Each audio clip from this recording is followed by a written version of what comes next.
ลองกาดเบิ่งว่าสิเบิดหรือบ่เบิดเบิ่งน้ำกันอันนี้นะ50 เซนบ่เพิ่นว่า50เพิ่นว่าไปลองกาดเบิ่งก่อนเขาเพียก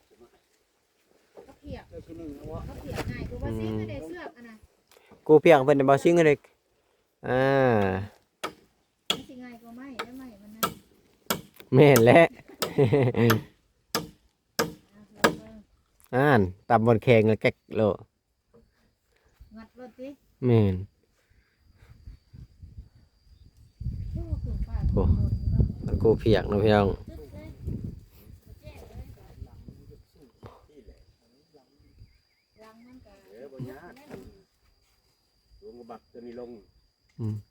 กาเชือกมังกรแต่มันสูงอย่ามันฮอนแหงถ้ามาฮอนมันจักเบิดโพดมันกับบ่งามได้เนาะ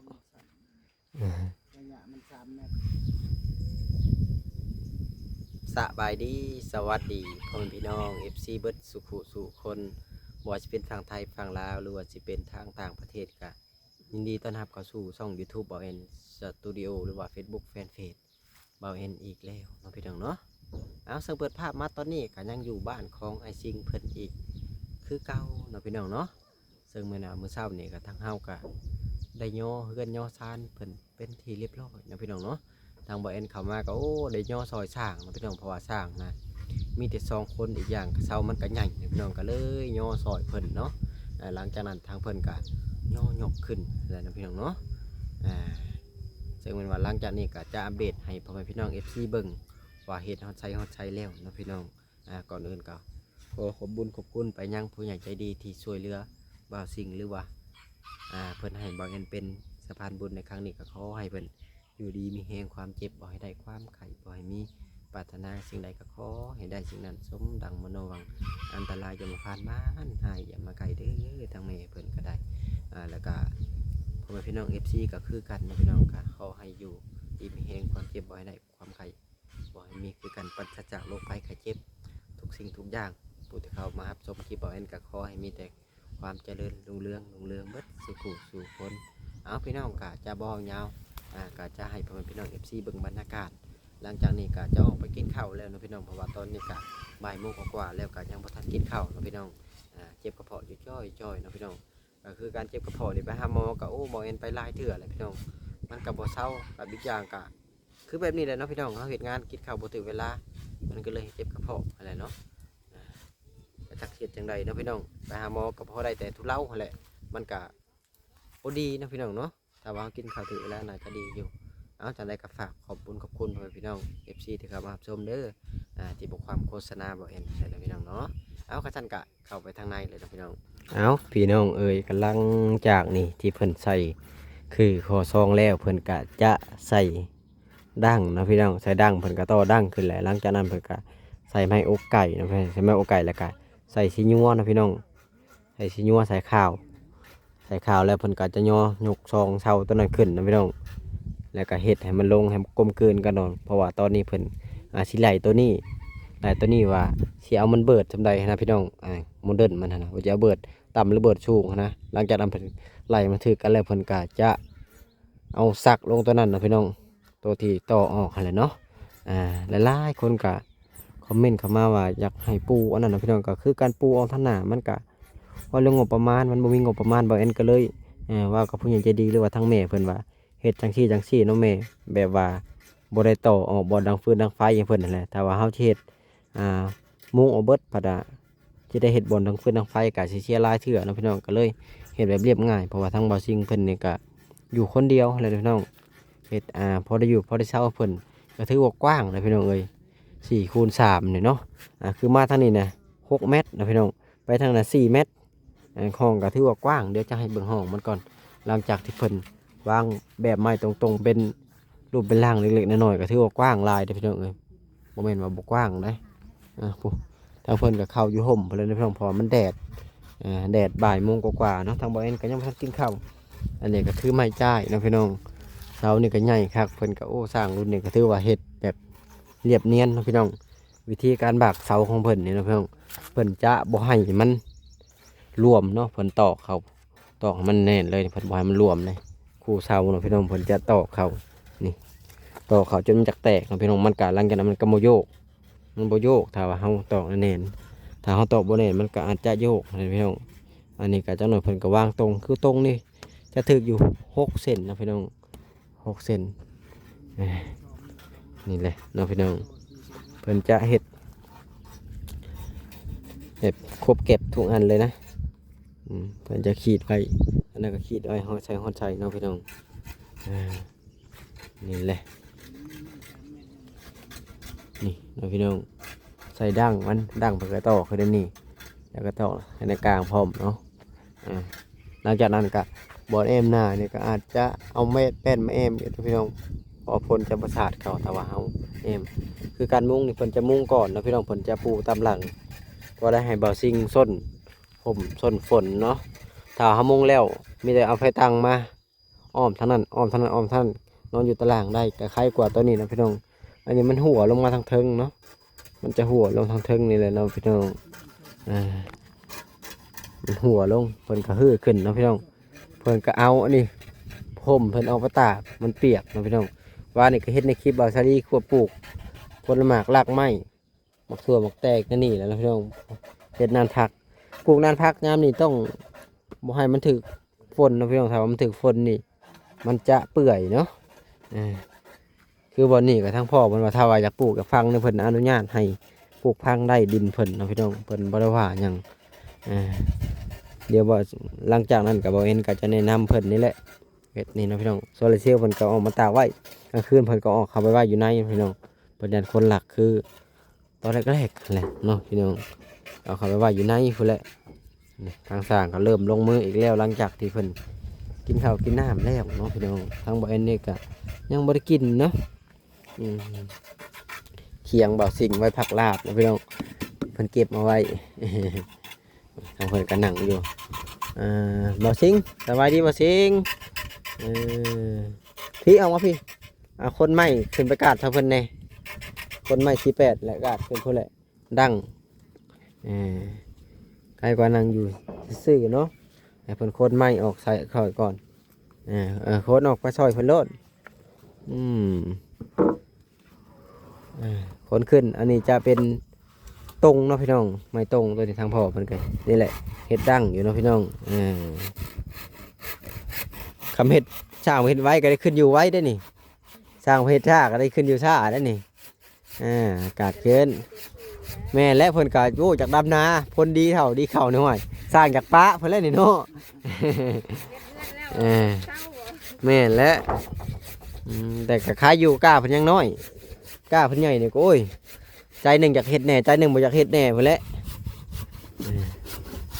ยังใครช่างเพิ่นกล้าเพิ่นยังบ่ทันใหญ่เนาะพี่น้อง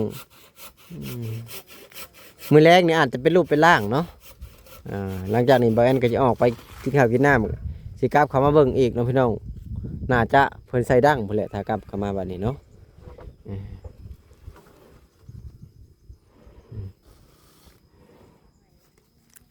คือตรงนี่ถือจากเส้น6 เส้นเนาะเหลือจากเทิงจากก่อนให้มันพอทางเทิงก่อนเนาะแม่นมีแต่ว่าเฮาไล่อันประมาณ1 เมตรก็ได้เนาะให้มันพอทางเทิงก่อนแม่นก็ไล่พอมันชมมาพักควรนั่นแหละเพราะว่ามันแข็งนะห่างกับบ่ห่างที่กับบ่ที่แหละพอชมมาพักควร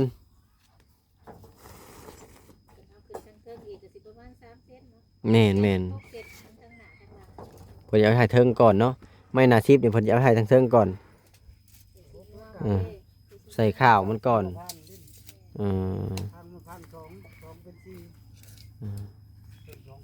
สิงห์พางต้องใส่เลยเนาะ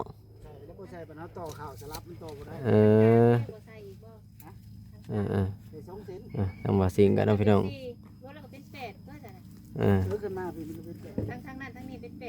แม่และมาทางนี้พร้อมเด้ทางบ่สิงกันโยถอยเนาะพี่น้องต่อไม้หัวมันต่อมันต่ออยู่ในบนเดียวมันอื่นเนี่ยต่อสลับไปสลับมา4 เมตรไม่4 เมตรต้องเลยต่อเนาะ ได้ท่อเพื่อนมันสี่ ท่อเสื่อมเพอคอนหลังคอนหน้าเนาะต้องได้ต่ออยู่ดีนะพี่น้องต้องต่อพอดีเนาะ นี่เลยตัดเครื่องก็ได้ต่อเท่านั้น แม่นตัดเครื่องก็บ่ได้เป็นช่องเส้นเนาะตัดเครื่องหนึงแล้วก็เป็นช่องเส้น มันบ่เห็นได้เป็นไร บ่ได้ใช้ดำให้มันเนาะ เรื่องแต่เวียดมันหายได้สี่ดูไร สิรู้แท้เขาบ่ขายให้ได้เพิ่นว่าเนาะ ขายแต่พอเราบ่ได้เลยลูกเราบ่ขาย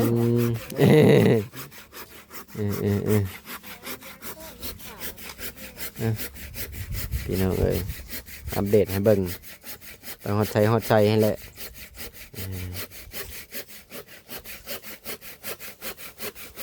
พ่อแม่พี่น้อง FC ก็ลุ้นอยู่ว่าสิออกมาเป็นไรนะพี่น้องแต่มันกลับบ่ตรงตามแบบแน่เลยแหละเพราะว่าย่างก่อนสิบ่ตรงตามแบบหาพันแอมพากระแตะเนาะก่อนสิบ่ตรงตามแบบนะ แม่นเฮ็ดแบบนั้นถ้าว่าเฮาไม้มาใส่เนาะเพชรโซล่านี่งามแล้วเนาะสมบุญเนาะสบายดีเด้อเพชรโซล่าบ่แม่นมันเท่าไหร่จ้ะบ่แม่น700ผมจัก ลังห้านกับ750 750เนาะ ลังห้านกับ700ลังห้านกับ800 แม่นและ มันก็สิถือ นี่จะพูดแล้วบ่นทางกระดินหมดแล้วและสวรรค์ในเขามันเงี้ยวิทย์ไดโนเสาร์น่ะบ่นำไปเลือกกระเบื้อง ถือบ่ตัวน่ะ อยู่นี่บ่ถือบ่เซโนก่อนสิฮอดปิ้งไก่คือหลายเด้ ในหน้าซ้ายนี่ก็มีได้700คือกัน แต่วันมาจะบทอื่นมันบทโก บ่ ดัง สร้างมันเลยบ่ เดินเอาไปเฮ็ดบ้านผักเลือกหน้าถือข้าวมันจ้ำกาบ่มีต่ออีกนะ บัดนี้คันเขามาส่งเขาก็ไล่เพิ่มอีกบาด บ่แล้วคันค่าคุณจงสมมุติเฮาไล่แต่ว่าคือหลายเนาะมันก็ไล่ระยะทางว่าจักกิโลมันก็บอกบ่เพิ่มแล้วเนี่ยเอามาตัวนั้น บ่ยากได้พี่น้องถ้าคนใดอยากสมทบซื้อแผ่นโซลาร์เซลล์นี่กับแผ่นโซล่านะพี่น้อง ไม้โซล่านะพี่น้องโซล่าไม้โซล่า เซล่าแล้วมันเป็นไม้ บ่ข้างหนึงนี่ถ้าสมมุติว่าแผ่นไม้แผ่นไม้โซล่านี่น่าจะ2มัดเนาะข้างนี่มัดมันมี5แผ่น2มัดได้บ่2มัดปลายเนาะ เจ้าก็ไล่แล้วมันแผ่น4เมตรอยู่แล้ว 4เมตรตั้งนั้นพอดีนะ 4เมตรสมมุติมันหน้ามัน20เส้นเหลื่อม2เมตร18เอา18ก็ไล่ขึ้นไปถึงฮอด 2เมตร ไล่รถ3เมตร มัด2มัดปลายเนาะ ข้างหลังนี่3มัดไล่รถ ทางข้างนี่ คันว่ายังบ่ได้เลยสิมันอยู่ 2ข้างนี่5มัด แม่นประมาณนี้ พอดีเป็นอัน มี5มัด แม่น10มัดพอดี10มัดอะไรมันประมาณ 7,000 บาท คร่าวๆเนาะมัดละ750เนาะพี่น้องโอ้ถือว่าเวิดหลายว้าวสมมุติกันเบิ่งซื่อเนาะพี่น้องถ้าพากระจาดข้างละ2แผ่นนี่ข้างนี้2แผ่นข้างละ2แผ่นข้างนี้อาจจะกว้างๆนี่3พอดีเป็น6พอดีเป็น10นะ10แผ่นพากระจาดนี่เรื่องไมโซล่าเนี่ยก็โอ้แม่นและก็ได้หลายปีเลยสิเข้า20ปีแล้วบ่จ๊ะแม่นเพราะว่ามันก็แค่แน่แหละมันแม่นนี่แหละท่านี้กันเนาะพี่น้องเริ่มเฮ็ดดังใกล้สิแล้วแล้วนี่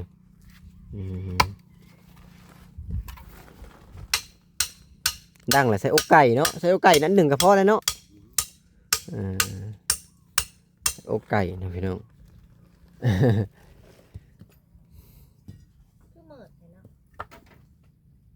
มันสะท้อนแสงเป็นบ่สิ่งเฮ็ดคือเพิ่นให้บ่สิ่งพันให้แล้วมึงดูจะมากายขีดบ่จัก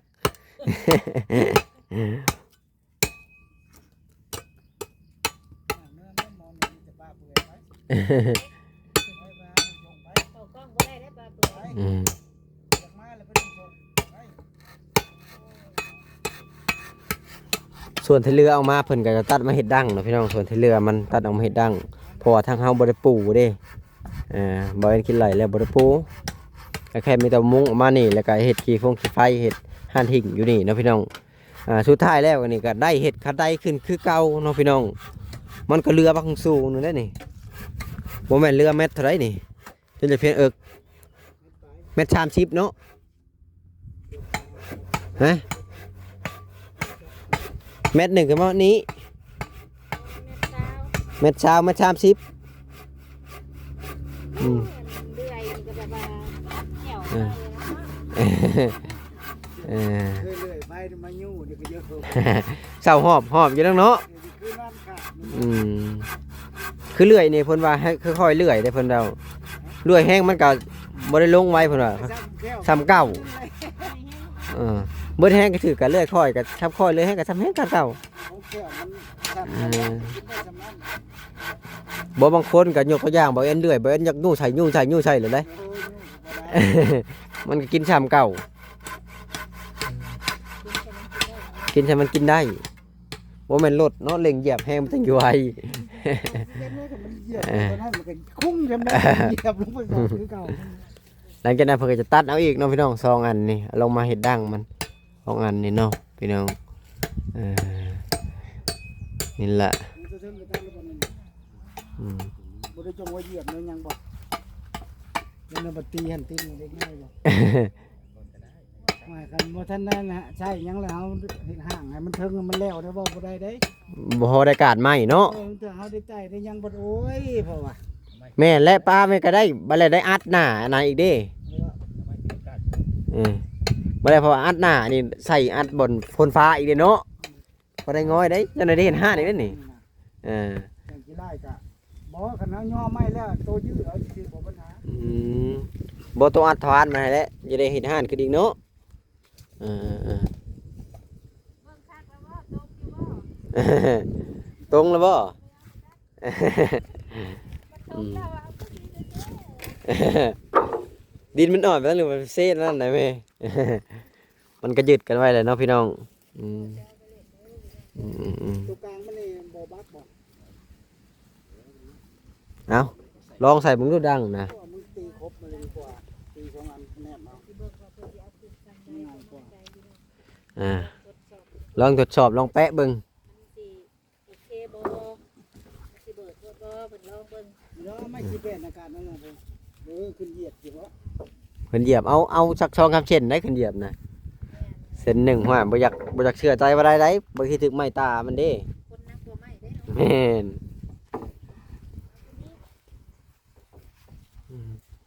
ทดสอบ ทดสอบมันก่อน ว่ามันสิงามบ่ อ่า มันสิพอดีบ่คันบ่ได้สิตัดลง คำมันยาวก็ตัดลงคำต่อนี่ยากได้การตัดลงนี่ได้อยู่อืมอันนี้เพิ่นใส่ดั้งนะพี่น้องเอ้ยตอนนี้เพิ่นกำลังใส่ดั้งนี่แหละไม่ดั้งบ้านว่าสิ่งนะพี่น้องใส่มุมเล็กหนึ่งน้องเบิ่งอันนี้คือดั้งเนาะพี่น้องเป็นได้บ่าวสิงงามอยู่บ่แน่เบิ่งเด้อยังบ่แล้วอ๋อยังบ่แล้วยังตอบให้บ่ได้อืมยังตอบบ่ได้แล้วว่ะยืดคำแอร์เบิ่งอยู่ทำบ่าวสิงกันเนาะพี่น้อง ก่อนที่ว่ามันเอาตรงนี้บ่นะตอกคือเก่าแล้วป่ามันลงอีกสิ ลองกาดเบิ่งว่าสิเบิดหรือบ่เบิด ดูน้ำกันอันนี้นะ50เซนบ่ เพิ่นว่า50เพิ่นว่าไปลองกาดเบิ่งก่อน เขาเปียก เจ้าที่หนึ่งเอาวะ เขาเปียกง่ายกูว่าซิงก็ได้เสือกอะนะ กูเพียงเพิ่นได้บ่ซิงเด้อ่า มันสิง่ายกว่าไม้ได้ไม้มันนะ แม่นแหละ ลองเบิ่ง อ่านตำบนแข่งแล้วแก๊กโล งัดรถดิ แม่น โอ้คือป้า โอ้ มันกูเพียงเนาะพี่น้อง ตึ๊ดเลยแจ้งเลยรังมันก็ ลงบักตัวนี้ลง กาเชือกมังกรอย่ามันสูงอย่ามันฮอนแฮงถ้ามาฮอนมันจักเบิดโพดมันก็บ่งามได้เนาะ ระยะมัน3 เมตร ลงแล้วเอาตัวนี้ลง เอาพอดีมันกลมกลืนนั่นนะ พัดกลับไปดีเลยกายนี่ทิ้งว่าพาดสูงแล้วพาด เออ เดี๋ยวเชือกมันนิ่ง ว่าสิ บักตัวนี้ลงแล้วก็แล้ ข่าว ว มันกัดเนาะ แม่นแหละ ตีงัวอีกเด้ ลงอีก มันก็สูงขึ้นไปอีกได้เนาะ เ 48ก็หอยไม้48ก็ขึ้นไป4เซนสิยัวอีก4เซนหรือ8เซน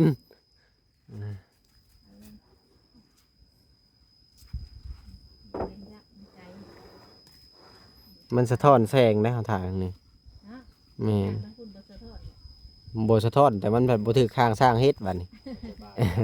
ไม่ได้บากแล้วลก กัดจะไหม้ เบิดอันยับเนาะ นี่ แม่นต่ำๆมันน่ะพอดี อ๋อจำหลังตัวนั้นมึงดูแอบขึ้นจำ ห ห ลั ลั ง ง นี่มันสั้นโพด บ่เอาหลังมาได้น่ะหลังตัวบัก เออ ลังบักตัวน่ะมันก็ยับลงมาลุ่มพี่แหละอ่าแม่น นี่แหละพอดีข่าว แม่นเท่านั้นพอดี ไล่ไล่ ไหลปากลุ่ม ไล่ไล่อันนั้นซะ ปากลุ่มปากถึง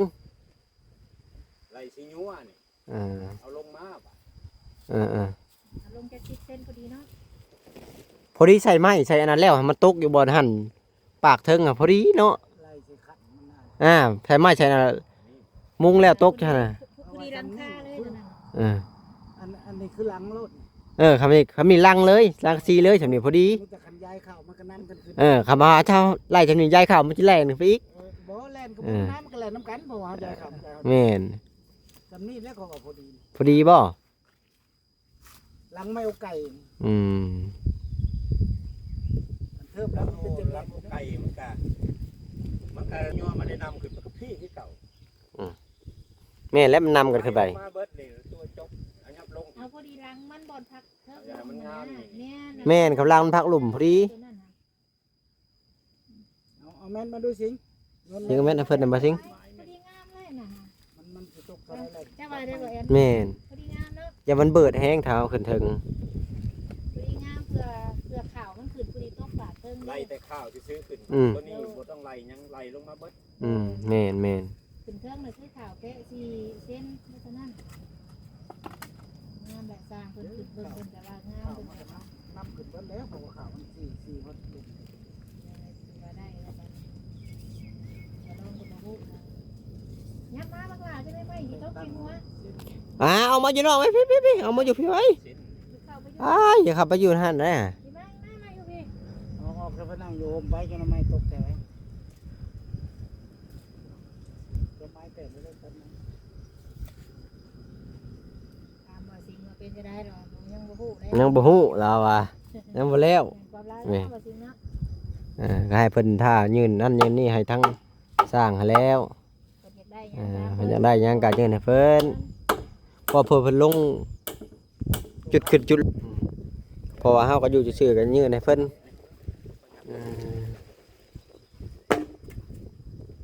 ลงมาอีก บาก2เส้นทำกันเลยพอดีตอกปังโอ้พอดี มันได้เลยบัด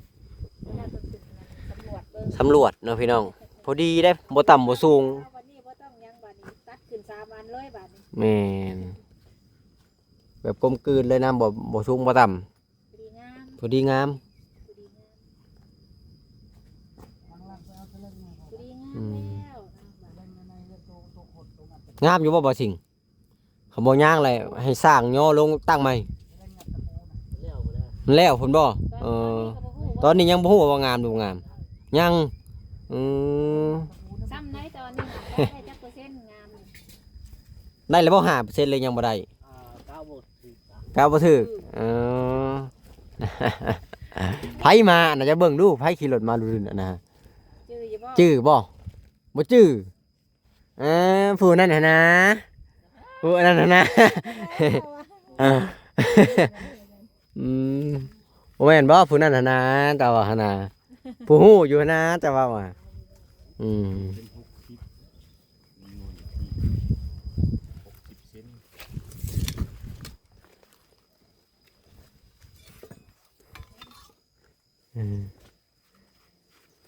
60เซน 60เซนบ่กินนี่ฮะ60เหลือ50อันนี้จะ50เหลือ40เนาะ 60เซน ตะกี้60 50นี่เหลือ40พอดี เพิ่งอันนี้เหรอบัดนี้ 50เนาะ อะไรเพิ่งตัวนี้มันอยู่60 50ไม่เอาไก่เพราะ อกไก่50 หลัง ยัวขึ้น10เซนก็เป็น60นี่แหละเฮาเอาขึ้น หรือว่าสิเอาไปชี้บ่ แม่เราบ่เป็นเอาได้ ไปสร้างแล้วเนาะ เออ ตาม สร้างว่าพอดี สร้างว่ามันคือเนาะมันงามแหละ ออกคงทำนี้แล้ว เออ อันนี้เจ้าแท้นะบานี่ที่ ที่บ้านนี้บ้านเขามาตัดนี้เขาก็เอาขึ้นมาเขาออกอีก10 เซนนั่นปาดลงมานี่พา ใช้เรื่อย ปาดลงมาพาแล้วเอาบักหนีมาใส่กันบ้านแค่ กลับ สำ ก็ คัญ เด้อบัดนี้เด้อ โดย เอาเลื่อยต้มเลื่อย เลืออยู่เตียงไปดิอันนี้ก็จะกลับกันแล้วหิวข้าวแล้วอันนี้ก็ได้โอ้เต็มให้บาทเอาว่ะโอ้บาทเลยน่า ๆบ้างในพวกนี้ปรับแล้วบ่เนี่ย เพราะถ้าเหยียบลง บ่สั่นไล่จากแม่แล้ว ชันได้ตรงตัดออกตีนมันออก เนาะ อืม ที่ว่ามันสั่นเนาะ อืม เอาตรงนี้ออก เล็กเลยที่แรกเขาเลือกเป็น เราก็ได้ไข่เตะแต่คือมีไพ่แจ๊ แม่นแหละเอาเลยน้อยเห็ดแจ๊ดเลยเนาะอืมมันกับบกไก่เนาะพี่น้องไฟฟ้าถ้าว่าถ้ามันผัดมันบ่ค่อยมีหลายบ้านถ้าเอาสิดึงมามันก็โอ้เสียแพงอยู่จักไรดึงสองสายออกมาเนาะเออบ่ซิงกับเบิ่งน้ำเพิ่นเด้อบ่ซิงเด้อเพิ่นใช้หยังก็ยื่นให้เพิ่นบัดนี้แล้วค่อยก็สิออกเมื่อแล้วเพราะว่าโอ้เวลาก็ค่อยคำลงแรงแล้วได้ยาเข้าอยู่จ้อยๆแล้วได้พี่น้องเอ้ยเอ้าพี่น้องสำหรับคลิปนี้ก็บ่ได้มีหยังหลายเด้อพี่น้องเอ้ยก็ไปเวียนเข้ามาอัปเดตเล็กๆน้อยๆมีแต่ว่ามื้อแรงพุ่นแหละจะเข้ามาอีกทีหนึงเนาะพี่น้องสำหรับคลิปนี้ก็บ่ได้มีอีหยังหลายมีแต่ว่าพ่อกันคลิปหน้าคลิปไหนอีพีหน้าอีพีไหนพุ่นแหละมื้อแรงก็จะเข้ามาใหม่เนาะพี่น้องแต่ว่าตอนนี้ให้ยิบเข้าอยู่น้ำจ้อยอยู่ก็จะขอตัวจบคลิปก่อนเนาะพี่น้องพอกันคลิปไหนอีพีหน้าอีพีไหนพุ่นแหละเนาะทางเอ้ยบุญเพิ่นก็มาพุ่นเด้นะพี่น้องคือมื้อนี้บ่แม่นก็ใส่เสื้อกระชั้นมาเมื่อเช้านี่ก็โยมไม้เพิ่นก็จนบาดเนาะพี่น้องแคนบ่แม่นไปก่อนพี่น้องเอ้ยตามพ่อแม่พี่น้อง FC เบิดสุขสู่คนฝากกดไลค์กดแชร์กดติดตามเพื่อเป็นกำลังใจให้บ่แม่นเด้อพี่น้องเอ้ยผู้ใดที่เข้ามาชมคลิปก็ขอให้มีแต่ความสุขกายสุขใจอยู่ดีมีแฮงเจริญรุ่งเรืองเบิดสุขสู่คนเด้พี่น้องเอ้ยไปก่อนพี่น้องขอให้จบคลิปแบบแฮปปี้เอนดิ้งเนาะพี่น้องไปก่อนสบายดีและสวัสดีกับบรรยากาศผ้าครึมๆมื้อนี้เนาะแล้วก็พี่น้องเอ้ยสบายดีและสวัสดี